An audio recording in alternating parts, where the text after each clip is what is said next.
আসসালামু আলাইকুম এভরিওয়ান, সবাই কেমন আছেন? ফ্রাইডে ছুটির দিন মানে স্পেশাল কিছু হতেই হবে আমার কিচেনে।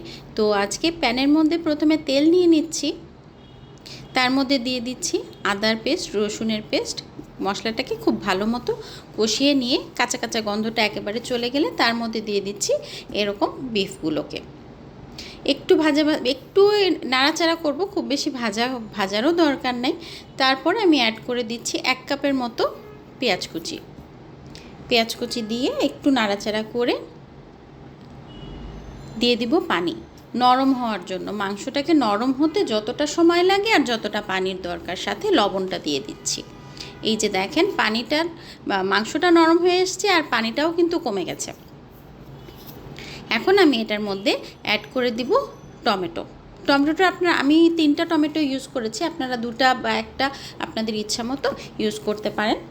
তো টমেটোটাকে একটু ঢেকে আমি রেখে দিচ্ছি। নরম হয়ে আসলে উপরের খোসাটাকে এভাবে আমি রিমুভ করে দিচ্ছি। হ্যাঁ, এভাবে প্রতিটা টমেটোর খোসাটাকে রিমুভ করে দিয়ে আমি একটু ভেঙে ভেঙে দিচ্ছি, যাতে মিশে যায় একদম মাংসের সাথে।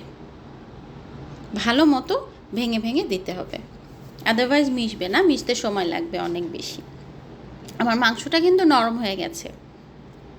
দেখেন কালারও কিন্তু টমেটোর জন্য কালারটা কিন্তু এই যে দেখেন কি সুন্দর একটা কালার আসছে। এখন আমি অ্যাড করে দিচ্ছি টক দই দিয়ে একটু নাড়াচাড়া করব আর ফ্লেমটা একটু বাড়িয়ে পানিটাকে কমানোর চেষ্টা করব।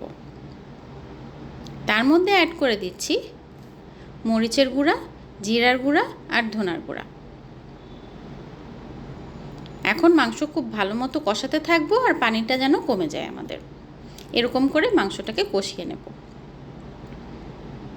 দেখেন কি সুন্দর একটা কালার আসছে, পানিও কমে গেছে, তেলও ভেসে উঠেছে।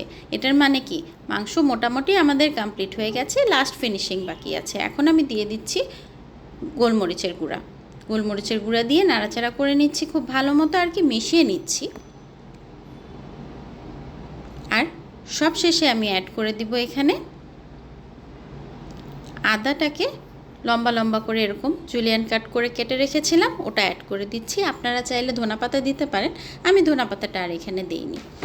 একটু 2-3 মিনিট মাংসটাকে নাড়াচাড়া করে নিব, তাহলেই কিন্তু আমাদের মাংস বিফ কড়াই একদম রেডি। আজকের রেসিপির নাম বিফ কড়াই। দেখেন তো লুকটা কেমন এসছে। হলুদের গুঁড়া কিন্তু দেইনি, তাতেই দেখেন কি সুন্দর লাগছে দেখতে। কেমন লাগলো জানাবেন। Thank you.